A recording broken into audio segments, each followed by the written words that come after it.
Yo!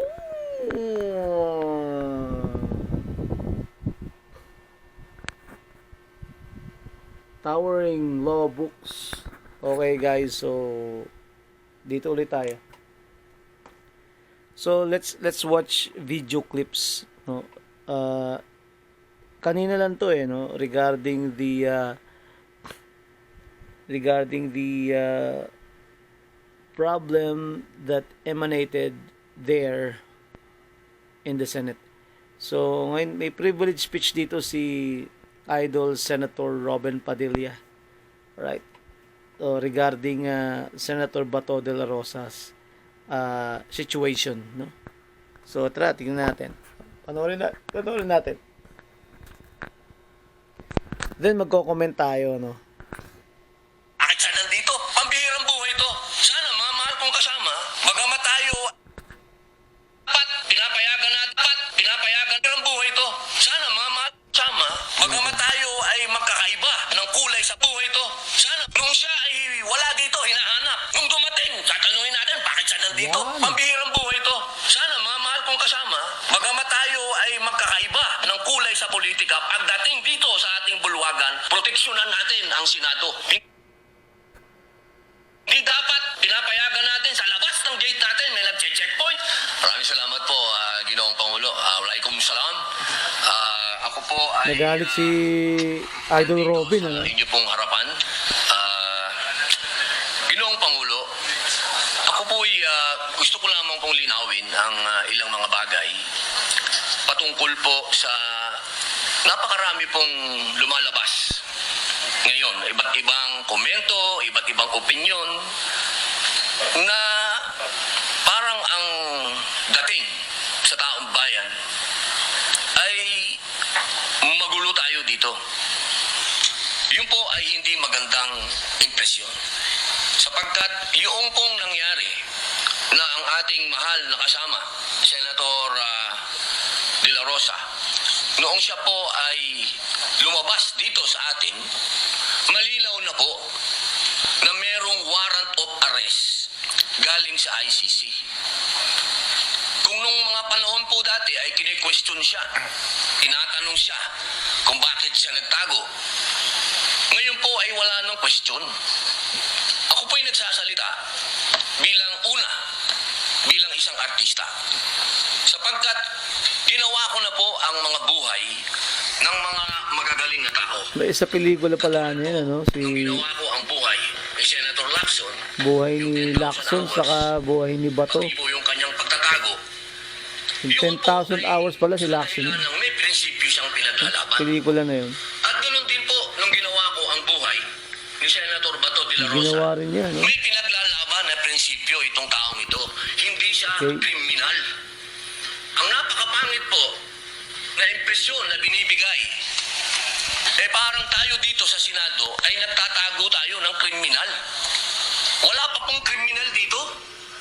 O yun guys yun yung pinaparatang ni Trillanes na the Senate is cuddling a criminal, no? Nagkakadol siya ng criminal. So if we will analyze, so what do you meant by that criminal, Trillanes? So it's a hearsay, no? It's very impossible. You can only say that a certain individual is criminal if that certain individual is already convicted, no?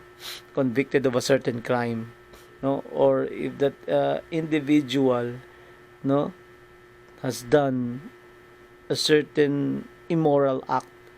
So paano magiging crime yung nandiyan ka lang sa Senate and the Senate is cuddling a criminal, no? That's very impossible. So kaya mahina utak nito si Trililing, no? Wala pa pong napapatunayan dito. At higit sa lahat, Ginoong Pangulo, ngayon lang po natin napatunayan na tama ang sinasabi ng ating mahal na kasama na may warrant of arrest sa kanya ang ICC. Kaya dito po sana, Ginoong Pangulo, nabubura na yung sinasabi na siya'y nagtatago ng walang dahilan. Yung po yung sana ang maging maliwanag sa taong bayan na meron din po tayong adopted Senate resolution. Ito po yung number 44 na malinaw po doon sa resolution na ito, expressing the sense of the Senate of the Philippines to protect all Filipinos against extrajudicial rendition and guarantee then a reasonable time prior to the surrender by... Ito guys, nung panahon ni Tatay Digong, pinipilit nila merong EJK, no, extrajudicial killing. Tapos ngayon naman, sa panahon ngayon, this administration, uso naman yung EJR, no?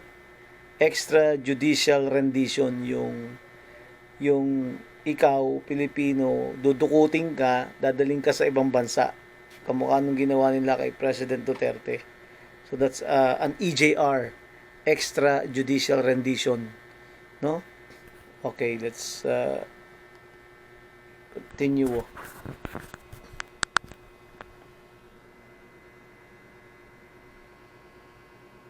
Extradition from the Philippines to seek redress from the courts and avail of legal remedies. So wala po tayong ginagawang kaimposiblihan dito dahil sinusunod po natin ang resolution natin. Dahil siya po, inaasahan natin at meron din po siyang pending na TRO sa Supreme Court. Yes. Ginoong Pangulo, sana wag po tayong magkaroon ng mga mixed messages dito.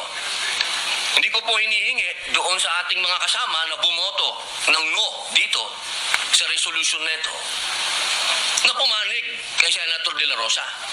Pero sana naman, huwag pong idamay ang buong Senado kapag sinasabi na tayo'y magulo, tayo'y katawa-tawa. Hindi naman. Dahil tayo naman po nasa katwiran. Kung hindi tayo nagkakaintindihan sa katwiran, huwag tayong magsiraan. Dahil tayo naman po sumusuporta kapag tama naman at hindi naman patungkol sa ating bulwagan. Pero pagkatungkol sa ating bulwagan na ang pinag-uusapan, huwag po sana tayong magsiraan. Ito pong pagkakataon nito, Ginoong Pangulo, sana'y maging masaya tayo na nandito na ang ating kasama.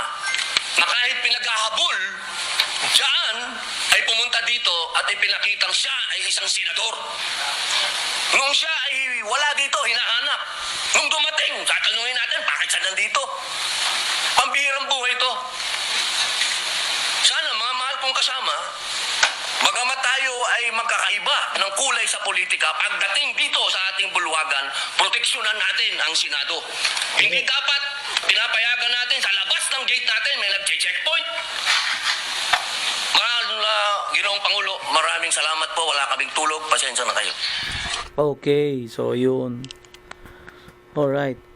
So, yun nga yun ay nakwento ko sa isang episode natin na si Senator Bato de la Rosa, guys, siya ay hinabol.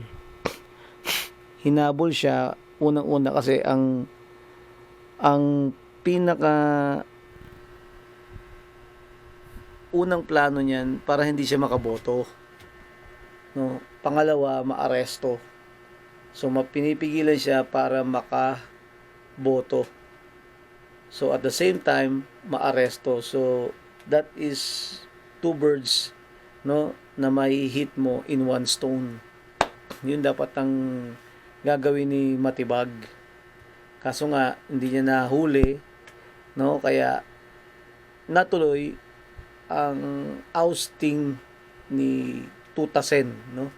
So yun guys. So yun yung nangyari diyan.